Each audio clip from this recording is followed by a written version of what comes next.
They are a witch, and their blood.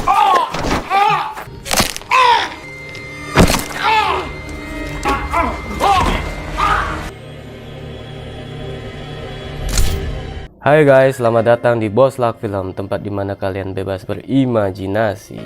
Kali ini kita akan mereview sebuah film horor yang berjudul The Autopsy of Jane Doe. Film ini dirilis pada tahun 2016. Film ini bercerita tentang seorang ayah dan anak yang bekerja sebagai ahli forensik. Suatu ketika mereka mendapatkan kasus yang sangat membingungkan, di mana mereka harus mengidentifikasi seorang mayat wanita cantik dan bertubuh mulus serta semangka yang bagus, tetapi tanpa identitas dan asal-usul yang tidak jelas. Sepanjang film ini kalian akan diperlihatkan tubuh wanita ini dalam keadaan polos, tanpa sehelai benang pun, alias bugil, yang pastinya akan membuat kalian tegang selama nonton film ini. Mayat ini diperankan oleh Owen Kelly. Nanti kalian cek sendiri ya IG-nya, oke? Gak usah babi bu, langsung kita simak filmnya. Check this out.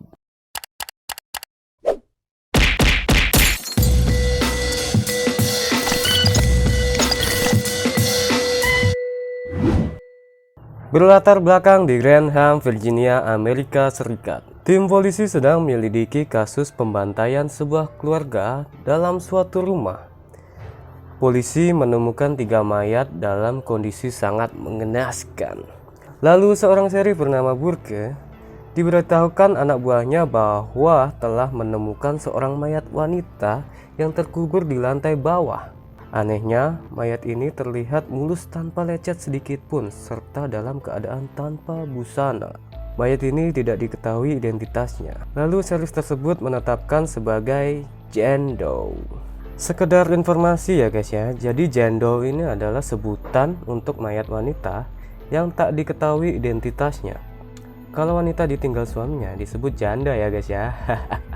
Tapi ada satu lagi kejanggalan di TKP. Tidak ada barang yang dicuri dan tidak ada tanda bahwa seseorang telah menerobos masuk rumah. Malahan polisi menemukan fakta bahwa para korbanlah yang berusaha keluar rumah. Scene selalu berganti di sebuah rumah yang ruang bawah tanahnya digunakan untuk ruang otopsi. Di ruang tersebut ada seorang bapak dan anak yaitu Tommy dan Austin Tilden. Mereka berdua adalah ahli otopsi yang terkenal di kotanya. Saat itu mereka sedang mengotopsi mayat akibat kebakaran. Mereka sangat teliti dan terampil dalam mengerjakan pekerjaan mereka. Setelah selesai, lalu Tommy meninggalkan anaknya sendirian untuk ditugaskan mengembalikan mayat ke lemari penyimpanan. Dia mendengar ada suara yang janggal. Lalu ia memeriksanya dan tiba-tiba It's so easy. ternyata itu adalah pacar Austin, yaitu Emma, yang bodinya bahenol. Lalu Emma penasaran dengan tempat itu yang memiliki desain klasik yang memang sudah warisan dari 3 generasi keluarga Tilden. Lalu ia juga kepo ingin masuk ke ruang otopsi dan ingin melihat mayat yang berada di dalam lemari. Si Austin pun melarangnya. Namun tiba-tiba si Tommy datang dan mengizinkan si Emma melihat mayat tersebut. Dengan hati dak-dikduk, Emma melihat 2 mayat. Lalu dia kepo kenapa salah satu mayat diberi lonceng. Si Tommy lalu menjawab, itu untuk jaga-jaga jika mayat belum benar-benar mati. Emma ingin sekali melihat wajah mayat tersebut. Lalu tiba-tiba si Tommy mengagetkan Emma dengan membunyikan lonceng tersebut. Sontak Emma terkejut dan mereka pun menertawakannya. Singkat cerita, Austin dan pacarnya keluar ruangan untuk pergi berkencan dan tentunya akan bercocok tanam. Tapi sialnya dia bertemu dengan sheriff yang datang membawa mayat baru. Austin yang tak tega meninggalkan ayahnya sendirian lalu membatalkan kencan bersama Emma. Emma yang udah sangi-sanginya terlihat sangat kecewa. Lalu Austin berkata, "Kembalilah 2 jam lagi, maka tititku akan menjadi milikmu seutuhnya." Lalu mereka pun berpisah dengan adegan bercipok manja. Balik lagi ke ruang otopsi. Tommy dan anaknya pun memulai pekerjaannya seperti biasa. Mayat diletakkan di meja otopsi lalu menyalakan kamera untuk merekam aktivitas mereka. Tapi baru saja dimulai, banyak kejanggalan yang terjadi. Seperti radio yang bersuara lagu creepy, serta hujan badai yang dahsyat yang tiba-tiba saja terjadi. Namun mereka cuek dan tetap melanjutkan otopsi.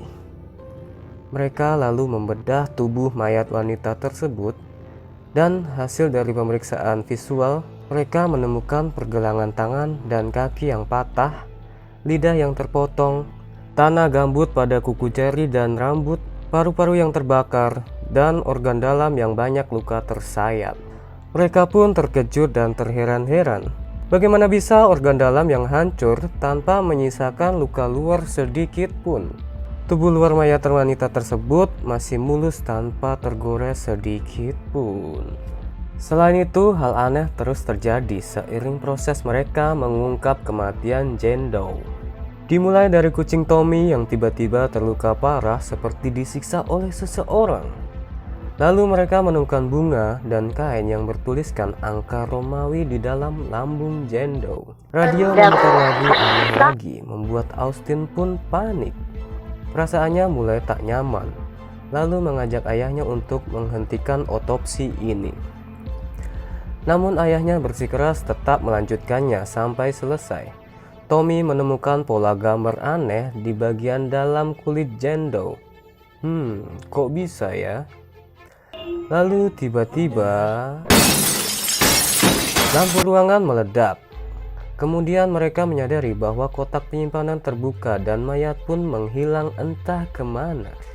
Tommy tampak ketakutan. Lalu mereka berdua pun keluar dari ruangan tersebut.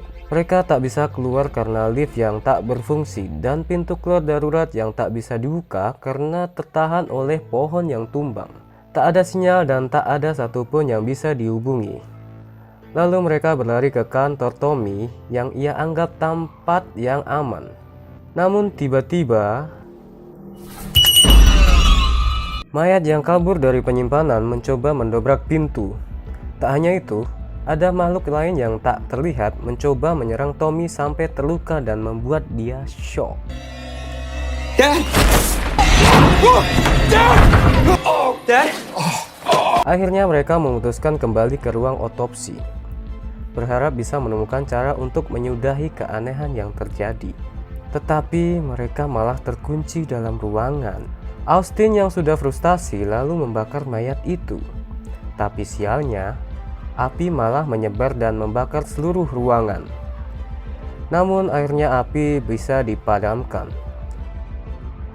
Tapi mereka dibuat bingung oleh tubuh dan pentil Jane Doe yang masih mulus tanpa bekas terbakar sedikit pun.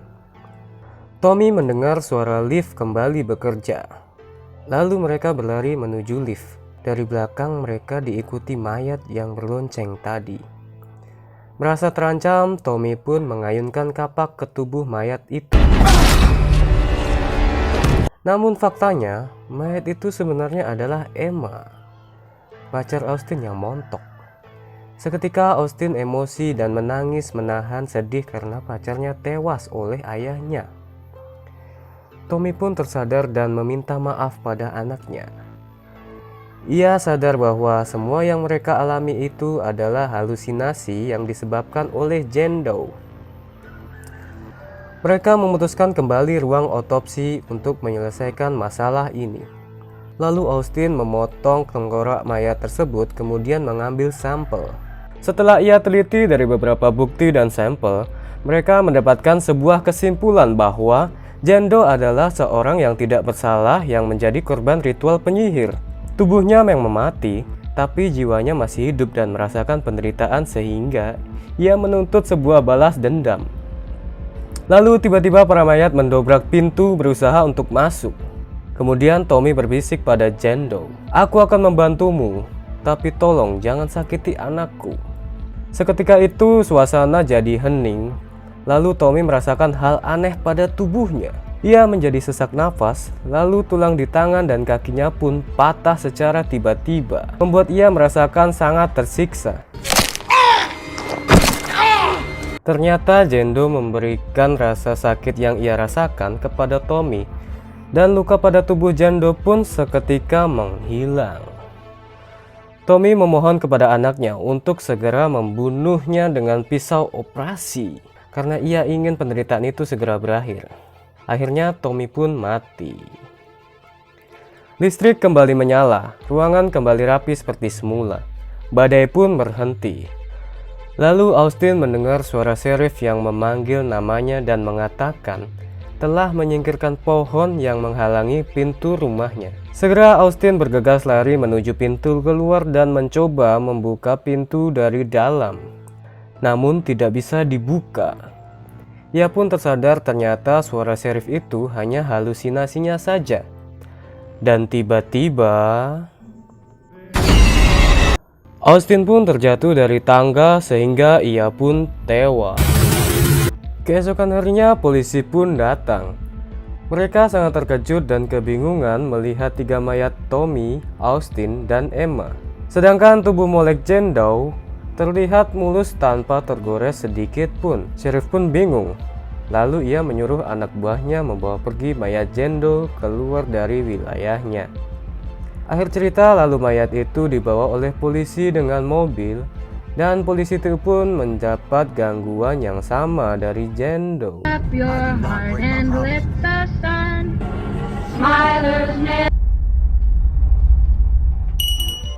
Tamat. Sekian cerita dari film Jendo. Gimana? Udah bikin dak-dikduk atau belum nih guys?